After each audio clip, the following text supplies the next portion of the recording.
He mocked a blind girl in school, but 20 years later, she became the reason he could see again. The cruelty of youth. The boy who couldn't see beyond himself, Devin Stone, walked through the halls of Lincoln High School like he owned the place. At 17, he was everything a teenage boy thought mattered. Captain of the basketball team, dating the head cheerleader, and surrounded by friends who laughed at his every joke. His leather jacket and confident stride turned heads wherever he went. But beneath that polished exterior lived a boy who had never known real struggle, never faced real consequences, and certainly never learned the value of kindness. It was a Tuesday morning in September when everything changed, though Devin wouldn't realize it for another 20 years. The hallways buzzed with the usual chaos of students rushing to class when Principal Morrison's voice crackled over the intercom, asking everyone to welcome their new student, Rosemary Bennett. Devin barely paid attention, too busy texting his girlfriend about their weekend plans. The girl with extraordinary courage, Rosemary Bennett, who insisted everyone call her Rose, arrived at Lincoln High with her head held high and a white cane in her hand. She had been blind since birth, but anyone watching her navigate the unfamiliar hallways would see something remarkable: absolute fearlessness. Her orientation specialist, Mrs. Chen, walked beside her that first morning, but Rose needed little help. She had memorized the layout from the tactile map they had sent her weeks earlier. Rose had honey-colored hair that fell in waves past her shoulders, and despite not being able to see herself, she dressed with careful attention. Her mother always told her that confidence wasn't about what you could see, but what you could feel, and Rose felt powerful in her own skin. She excelled in her morning classes, answering questions with a sharp wit that surprised her teachers. By lunch, word had spread about the new blind girl who was somehow keeping up with everyone else. Some students were curious, others were kind, but Devin Stone was neither. The moment that would haunt forever. The cafeteria was packed when Rose entered, her cane sweeping rhythmically across the floor. She had her lunch tray balanced carefully, having practiced this exact scenario with her mobility instructor dozens of times. She was doing fine until someone in the crowded space accidentally bumped into her. The tray tilted, and Rose stumbled, slightly, her lunch sliding dangerously close to the edge. That's when Devin saw his opportunity for what he thought would be harmless fun. "Hey everyone, watch this!" Devin called out loudly, his voice carrying across the suddenly quieting cafeteria. He stood up from his table, his friends already starting to laugh in anticipation. "I bet she can't even find the trash can from here." Rose froze, her fingers tightening around her cane. She knew exactly what was happening. She had experienced this before at her old school, and she had promised herself she wouldn't cry anymore. Not for people like this. Devin walked up to her, his footsteps deliberately loud. "Need some help there? Oh wait, you probably can't tell where I am, can you?" His friends erupted in laughter. Several other students joined in, that cruel mob mentality that teenagers sometimes possess, taking over the room. What happened next would replay in Devin's mind for the rest of his life. Rose set her tray down carefully on the nearest table. She turned toward Devin's voice with perfect precision, and when she spoke, her voice was steady, clear, and devastating in its calm dignity. "I may not be able to see your face, but I can hear the emptiness in your voice. I can sense the insecurity that makes you need to hurt someone like me just to feel important for 5 seconds. You know what the saddest part is? 20 years from now, I'll have forgotten your name, but you'll remember this moment every time you look in the mirror and wonder why you feel so hollow inside." The cafeteria went silent, absolutely, utterly silent. Rose picked up her tray and walked toward the exit with her head high. Her cane found every obstacle effortlessly, and she never stumbled once. Behind her, Devin stood frozen, his face burning red, his friends' laughter dying in their throats. For the first time in his charmed life, Devin Stone felt small. 20 years later, when karma comes calling, time passed the way it always does. Devin graduated, went to college, and built what looked like a successful life. He became a corporate executive at a tech company, making 6 figures before he turned 30. He drove a luxury car, lived in a penthouse apartment, and dated beautiful women who never lasted more than a few months. On paper, he had everything, but Rose's words had never left him. They echoed in his mind during quiet moments, during lonely nights, during every hollow achievement that should have felt meaningful but didn't. He had tried to find her over the years, to apologize, but Rosemary Bennett had seemingly vanished. He didn't know she had changed her professional name, earning her medical degree and becoming Dr. Helena Rose Bennett, a name that honored both her mother and her grandmother. Devon told himself he had moved on, that teenage cruelty was just part of growing up. But deep down, he knew better. The guilt lived in his chest like a stone. Then came the rainy night that changed everything. The accident that brought darkness. Devon was driving home from a business dinner, his mind distracted by a presentation he needed to prepare. The light turned yellow, and he made the split-second decision to accelerate through it. He didn't see the truck running the red light from the opposite direction until it was too late. The impact was catastrophic. Metal shrieked, glass exploded, and Devon's head slammed against the steering wheel despite his airbag deploying. The world spun in a chaos of pain and confusion, and then everything went dark. He woke up 3 days later in Mercy General Hospital with bandages wrapped around his head and a throbbing pain that radiated through his skull. His mother was sitting beside his bed, her eyes red from crying. "Mom?" Devon's voice was hoarse, confused. "Why can't I see anything? Why is everything dark?"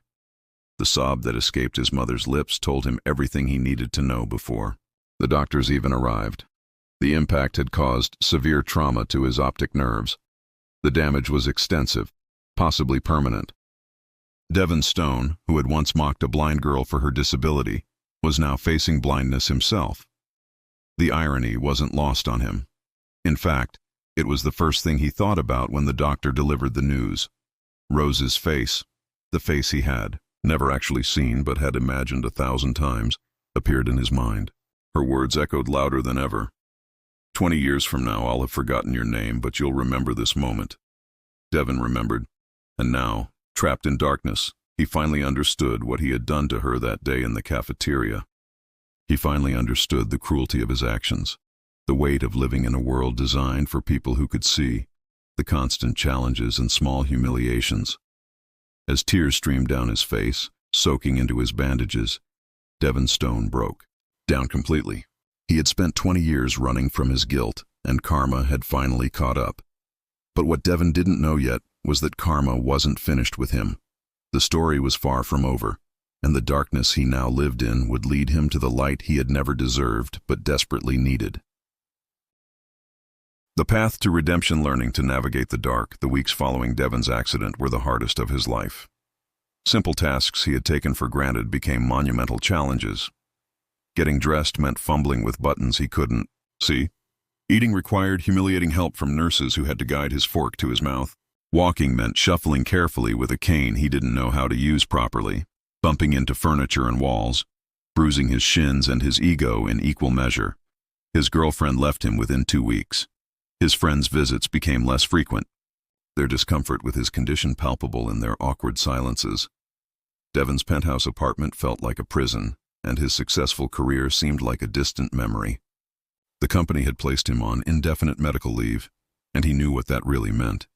They were preparing to replace him. Depression settled over him like a heavy blanket. He stopped showering, stopped shaving, stopped caring. His mother tried to help, but Devon pushed her away, snapping at her with frustration born of helplessness. He spent his days sitting in darkness, both literal and emotional, replaying his life and wondering how he had ended up here. It was Dr. Morrison, his ophthalmologist, who finally gave him a sliver of hope during a follow-up appointment. "There's an experimental procedure being developed," Dr. Morrison said carefully. "Corneal regeneration combined with optic nerve stimulation therapy. It's still in clinical trials, but the results have been promising. The surgeon pioneering the technique is here in the city, actually. Dr. Helena Rose Bennett at the Bennett Vision Institute." Devon's heart stopped. The name crashed into him like a physical blow. What did you say her name was?" Devon's voice shook. "Dr. Helena Rose Bennett. She's one of the leading researchers in blindness recovery. Brilliant woman, quite young actually. She's only in her late 30s but already revolutionizing the field. The name from his nightmares. Devon spent the entire ride home in stunned silence. Rose Bennett. It couldn't be the same person, could it? But how many Rose Bennetts could there be? And a doctor specializing in blindness? The coincidence was too impossible to ignore. When he got home, he asked his mother to search online for Dr. Helena Rose Bennett. As his mother read the biography aloud, Devon's hands began to tremble. Born in 1987, graduated valedictorian from Lincoln High School. Earned her medical degree from Johns Hopkins, specializes in reconstructive ophthalmology, and has dedicated her career to helping people with vision loss. Lincoln High School. The same school. The same Rose. Mom, Devon whispered, his voice breaking. I need to tell you something about that doctor. He confessed everything. The cafeteria incident, his cruelty, the guilt he had carried for 20 years. His mother listened in silence, and when he finished, she was quiet for a long moment. You have to see her, his mother finally said. Not just because she might be able to help your eyes, but because you need to face this. You need to apologize properly. Devon laughed bitterly. Why would she help me? I was terrible to her. She probably hates me. Maybe, his mother agreed. But you'll never know unless you try. And Devon, you're not that boy anymore. Show her who you've become. But had he become anyone different? Devon wasn't sure. The darkness had humbled him, but had it changed him? He had to find out. The meeting that changed everything. The Bennett Vision Institute was located in a modern medical building downtown. Devon's mother drove him there for his consultation, and every step toward the building felt like walking toward Judgment Day. His hands sweated against his cane, and his heart pounded so loudly he was sure everyone could hear it. The waiting room smelled of antiseptic and fresh flowers. Soft classical music played overhead. A receptionist greeted them warmly and had them fill out paperwork. Then came the words Devon had been dreading. Dr. Bennett will see you now. The consultation room was bright. His mother described it to him, with large windows overlooking the city. Devon sat in the patient chair, his cane resting against his leg, waiting. He heard the door open, heard confident footsteps, and then her voice. Mr. Stone, I'm Dr. Bennett. I've reviewed your medical history, and I believe you might be a candidate for our regeneration program. Her voice was professional, warm even, with no recognition in it. Devon's throat tightened. She didn't remember him. Why would she? He had been just another bully in a lifetime of challenges she had overcome. Dr. Bennett, Devon started, his voice hoarse. Before we discuss the procedure, I need to tell you something. We've met before. A pause. Have we? Lincoln High School. 20 years ago. September. The cafeteria. Devon's words came faster now, tumbling out in a rush. You were new, and I was cruel to you. Unforgivably cruel. I mocked you in front of everyone. You told me I would remember that moment forever, and you were right. I have. Every single day for 20 years. The silence that followed felt eternal. Devon could hear his own heartbeat, could feel his mother's hand tightening on his shoulder. When Dr. Bennett finally spoke, her voice had changed. It was softer now, tinged with something Devon couldn't quite identify. Devon Stone, I remember. Now, you were the boy with the leather jacket who thought he was invincible. I'm so sorry, Devon whispered, and tears began streaming down his face. I was a stupid kid who didn't understand what I was doing. I've thought about that day constantly. I've wanted to apologize for 20 years, and now I'm experiencing just a fraction of what you've lived your entire life, and I realize how impossibly cruel I was. I don't deserve your help. I don't deserve your forgiveness, but I needed you to know that I'm sorry. I'm so sorry. Devon was sobbing now, his shoulders shaking. 20 years of guilt poured out of him in that sterile consultation room. His mother was crying too, and for a long moment, only the sound of Devon's broken apologies filled the space. Then he felt a hand on his. Gentle, steady, warm. Devon, Dr. Rose Bennett said quietly. I forgave you a long time ago. Do you know why? because that day in the cafeteria, as horrible as it was, it taught me something important. It taught me that hurt people hurt people. And it taught me that I never wanted to be someone who held on to pain when I could choose healing instead. Devon's breath caught. How can you be so kind to me after what I did? Because I'm not that scared teenage girl anymore, and you're not that insecure teenage boy. We're both different people now. And I became a doctor for one reason, to help people see. Not just with their eyes, but with their hearts. To help people see what really matters. She squeezed his hand. Some people are placed in our lives to teach us, and some to heal us. Maybe I was meant to do both for you. The surgery that restored more than vision. The procedure took place 6 weeks later. Devon was a perfect candidate, and Dr. Bennett's team prepared meticulously. The night before surgery, Rose visited Devon's hospital room. They talked for hours about their lives, their journeys, the long roads they had both traveled. Rose told him about her challenges, yes, but also about her triumphs, about graduating top of her class, about the support system that had believed in her, about her decision to dedicate her life to helping others avoid the despair she had once felt. Devon told her about his hollow success, his failed relationships, the emptiness that had plagued him even before the accident. He told her he finally understood that all his achievements meant nothing because he had built them on a foundation of selfishness and cruelty. You're getting a second chance, Devon, Rose said softly, both with your vision and with your life. Don't waste it. The surgery took 8 hours. When Devon woke up, his eyes were bandaged, but for the first time in months, he felt hope. 2 weeks later, in a quiet examination room with Rose and his mother present, the bandages came off. At first, everything was blurry, unfocused. Then slowly, shapes began to form. Colors emerged from the haze. And there, standing before him, with tears streaming down her face, was the woman who had saved him in more ways than one. Rose wasn't what he had imagined all those years. She was more. She had kind eyes, a gentle smile, and an aura of peace that seemed to radiate from her very being. She was beautiful, not despite her journey, but because of it. I can see you, Devon whispered in wonder. I can finally see you. Rose smiled through her tears. What do you see? Devon looked at her, really looked at her, and for the first time in his life, he saw clearly. I see someone extraordinary. I see forgiveness. I see everything I should have been all along. The epilogue. A life transformed. The months that followed were transformative for Devon.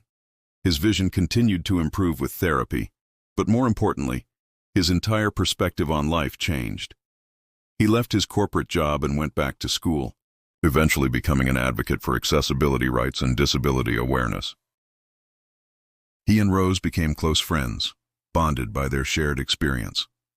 Devon volunteered at the Bennett Vision Institute, speaking to patients about his journey, about redemption, about second chances.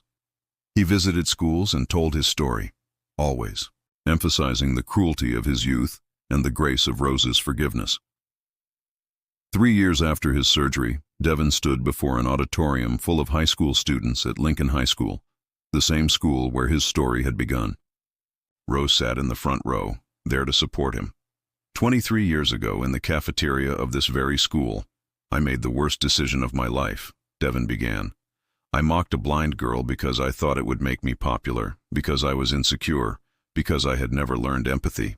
That girl was Dr. Rose Bennett, and years later she became the person who gave me back my sight.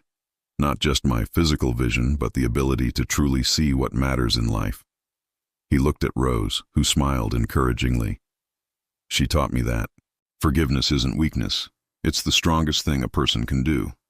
She taught me that our worst moments don't have to define us, but how we respond to them does. And she taught me that it's never too late to become the person you should have been all along. After his speech, a teenage boy approached Devon nervously. Mr. Stone, I've been mean to a kid in my class who has a disability. After hearing your story, I want to apologize to him, but I'm scared. Devon put his hand on the boy's shoulder. Being scared means you're ready to do the right thing. Go apologize. You'll carry it with you either way. Let it be something that makes you better, not something that haunts you. As Devon watched the boy walk away with determination, Rose came to stand beside him. "You're making a difference," she said softly. "You're turning your biggest mistake into your greatest purpose." "I learn from the best," Devon replied, smiling at her. "You turned your biggest challenge into your life's work. You taught me that our scars can become our superpowers if we let them." Rose laughed, the sound light and free. "Look at us, the bully and the blind girl, both finally able to see clearly." And it was true. In the end, Devon Stone had been given a gift more precious than his restored vision. He had been given the chance to understand, to grow, to change. He had been given forgiveness when he deserved judgment, grace when he deserved condemnation. Most importantly, he had learned that sometimes the people we hurt the most become the people who teach us how to be human. That redemption is always possible if we're brave enough to face our mistakes, and that the ability to see what really matters has nothing to do with our eyes and everything to do with our hearts.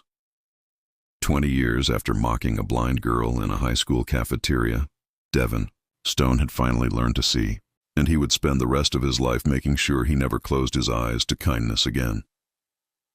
If this story touched your heart even just a little, if you believe that kindness can heal and that love can grow from the most unexpected places, then don't forget to hit that hype button and subscribe to Every Verse Stories for more powerful tales that remind us what truly matters.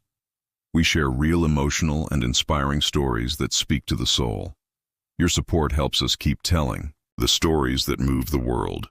Subscribe, hit, and stay with us for stories that heal. This is Every Verse Stories. See you in the next one.